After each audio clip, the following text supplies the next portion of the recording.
3. Ibu, gimana tadi setelah nonton filmnya? Bagus nggak? Bagus. Paham ya? Insya Allah. Ya. Jadi tadi ibu-ibu sudah jawab, sudah mengemukakan pendapat tentang apa itu diare. Apa tadi Bu? Diare. Diare apa Bu? Apa Bu? Oh ya. Biasanya kita biasa ngerti itu ya. Iya. Diare biasa kita dengar dengan mencret tadi. Terus juga kenapa diare itu bahaya? Tadi juga sudah pada hentikan ya, sudah pada berpendapat. Nah, sekarang kita lihat apakah tadi yang disampaikan oleh ibu-ibu semua itu sesuai dengan yang ada di depan ini. Bisa dilihat ya. Ini namanya apa Bu? Dicat ya. Iya, tulisannya di sini. Oh iya ya, nah ini kita bisa lihat di sini bahwa yang namanya diare adalah buang air besar, disingkat BAB, encer atau berupa air saja, dan terjadi lebih dari 3 kali dalam sehari. Pernah mungkin Bu anak-anaknya seperti itu Bu? Alhamdulillah ya. Ini seperti ini. Jadi kalau sampai sehari kok anak kita atau orang-orang yang kita sayangi sampai BAB lebih dari 3 kali dalam sehari, berarti kita harus waspada. Dan bagaimana cara mengatasinya atau mengobatinya? Yang pertama, jika anak itu masih minum ASI, ya, ASInya jangan dihentikan. Karena kadang di masyarakat ada yang bilang kalau pas diare itu justru ASINya dia suruh mandek. Itu salah ya Bu ya. Yang benar kalau anak masih minum ASI dan diare, ASINya harus tetap dilanjutkan. Bahkan harus lebih sering, lebih banyak. Jadi ibunya juga harus sehat ya. Makanya harus lebih bergizi. Walaupun tidak harus makan yang mahal. Juga MPASI-nya. Kemarin kita sudah belajar tentang MPASI toh. Nah, MPASI apa? Masih ingat? Makanan pendamping. Ya, makanan pendamping ASI diberikan kalau anaknya sudah umur berapa? 6 bulan ya, 6 bulan ke atas itu. Juga ketika diare, MPASI-nya harus benar-benar diperhatikan kehigienisan. Kertas betul Bu higienis niku napa Bu? Resik. Resik. Betul. Resik terus tol apa meneh? Sehat ya. Nek bahasane bunyai toyib. Nah, gitu ya. Seperti itu nanti. Terus selain tadi MPASI-nya tadi, syaratnya tadi juga kita berikan oralit. Sudah terasa semua ya oralit apa ya? Kenapa Pak? Gimana? Cara buat oralit sudah tahu belum? Cara buat oralit sudah bisa belum Bu? Belum, mosok belum bisa. Biasanya buat oralit. Sarang masih kumpon. Wadahan, ya. Kalau kita nggak punya yang sudah sasetan wadahan seperti itu kayak dari puskesmas, kita bisa buat sendiri. Caranya bagaimana? Air, ya. Kemudian ditambah garam sedikit dan gula sedikit.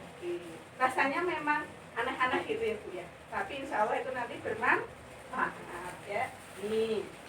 Kemudian juga ditambah ya tablet zinc. Nah ini berarti harus ke dokter atau ke puskesmas. Kemudian juga bisa. Oke. Nah, ini tadi cara untuk apa Bu? Mengobati diare. Pertama apa tadi? ASINya diteruskan bahkan lebih banyak dan lebih sering. Kemudian yang kedua, Makanan pendampingnya harus higienis, harus sehat. Kemudian yang ketiga, berikan oralit. Yang keempat, periksa biar dapat apa tadi? zinc. Zinc ya Bu, seng ya Bu ya, tapi ora koyo seng-seng kanggo tatap apa namanya kuwi? Genteng ya Bu.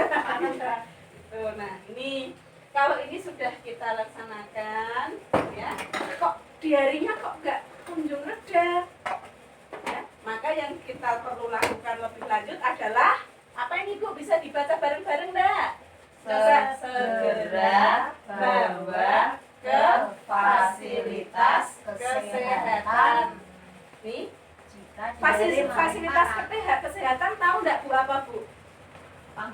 panggonan periksa lah. Oh, panggonan periksa berarti kalau panggonan periksa apa wae, Bu? Dan Pinter, apa lagi? Puskesmas, lagi apa lagi? Dokter, apa lagi? rumah sakit. Yes, itulah yang namanya fasilitas kesehatan ya. Terus, nah ini tadi ini sudah bagaimana cara mengobatinya. Kemudian kalau darurat bagaimana? Nah, yang terakhir ini cara mencegah diare. Cara mencegah. Kalau mencegah itu berarti sudah sakit apa belum?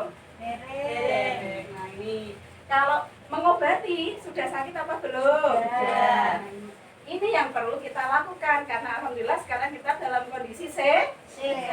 Nah, ini cara mencegahnya. Coba perhatikan ke depan dulu, ayo fokus-fokus ralala ya. Ini.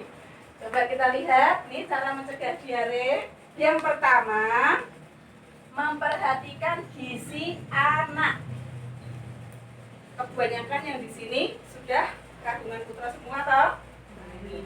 Jadi kita harus perhatikan gizinya anak. Ingat, untuk menyediakan makanan yang bergizi itu tidak perlu mahal. Contohnya apa yang ada di sekitar kita. Contohnya apa, Bu? Telur.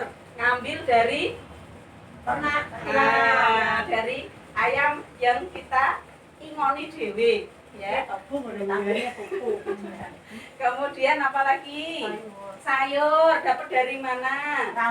Ramban di sekitar rumah ya. Makanya ibu-ibu harus pintar menggunakan pekarangan rumah kita ya. Bisa ditanduli godong telo rambat, godong telop. Budine aja guyonan to. Masa godong pelem digawe. Soalnya tanggane wonten kok Bu. Sing bendinten niku moseng-moseng godhong pelem. Marake mencret. Cukup nggih. Guyon cukup nggih. Oke, jadi itu tadi ya. Telo rambat, bisa telo pohong, apa meneh Bu, bayem, kangkung. Itu. Kemudian apa lagi? Lauknya sudah, sayurnya sudah, terus Nasinya apa? nasi ya, nasi kan bisa kalau pas panen ya. Iya. Itu seperti itu ketercukupannya sebenarnya tidak perlu mahal, tapi kita harus mempertimbangkan, memperhatikan keseimbangan gizinya. Kok kita udah ngantuk tuh, Bu? Mikir apa tak? Kesel ya wis dilungkas. Nah, ini tadi yang pertama, memperhatikan gizi anak. Yang kedua, menjaga kebersihan peralatan makan dan minum. Ya. Jadi kalau anak kita itu makan atau keluarga kita lah, kita harus perhatikan piringnya, gelasnya, sendoknya, atau kalau enggak makan pakai sendok, pakai tangan, ya. Kita harus memperhatikan kebersihan tangan.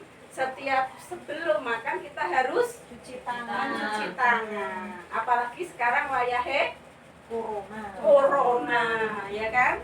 Protokol kesehatannya atau yang perlu kita lakukan untuk mengantisipasi sesering mungkin cuci tangan pakai sabun supaya virusnya pada kabur ya.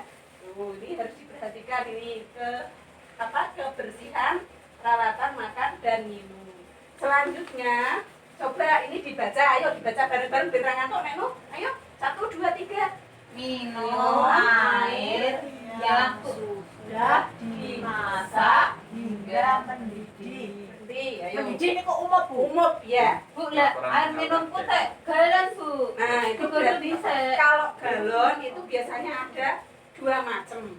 Galon air dalam galon atau kemasan itu yang memang perlu digodok dhisik, dimasak dhisik, ada yang memang sudah siap untuk minum.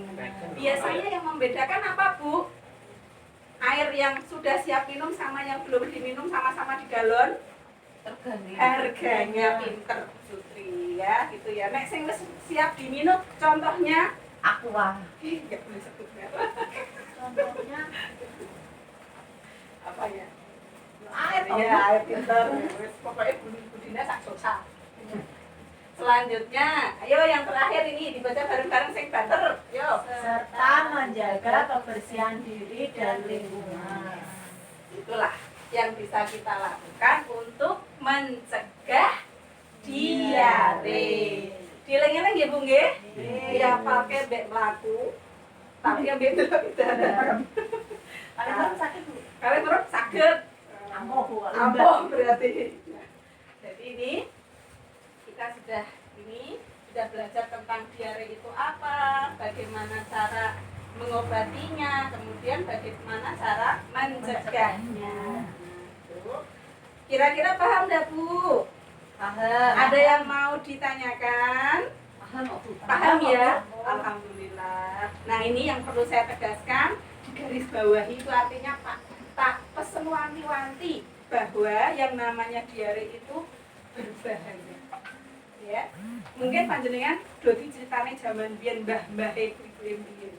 Zaman dulu ketika belum semaju sekarang banyak yang hanya karena mencret atau diare itu akhirnya sampai Meninggal. Ya betul ya. Jadi apalagi ketika orang tua tidak perhatian, tidak paham, tidak mempunyai ilmu, makanya ibu-ibu ini diberikan ilmu atau pengetahuan supaya tidak seperti orang-orang zaman dulu yang belum punya pengetahuan yang lebih banyak. Begitu ya Bu ya. Jadi benar-benar kita harus memperhatikan kebutuhan cairan yang ada dalam tubuh. Jangan sampai setiap harinya kita kurang dari berapa liter air yang harus kita minum? Ayo, tahu enggak? Seliter setengah. Seliter setengah. 8 gelas. 8 gelas. Kalau idealnya Bu, yang lebih bagus ketika kita tidak mengalami sakit ginjal itu 2 liter minimal untuk ibu-ibu, karena ibu-ibu itu sebenarnya lebih membutuhkan banyak cairan dibanding bapak-bapak. Karena memang ini tatanan badannya kita itu memang sudah dari sononya dibuat lebih awet ya, lebih membutuhkan banyak air. Makanya nek cedak wong wedok adem ya. Iya betul. Sak jasa. Tepuk salut pokoknya budinya. Ayo Bu. Ayo ya. Tepuk salut dulu ya. Ya. Tepuk salut. Salut, salut. Salut, salut. Salut. Buat siapa? Untuk kita semua.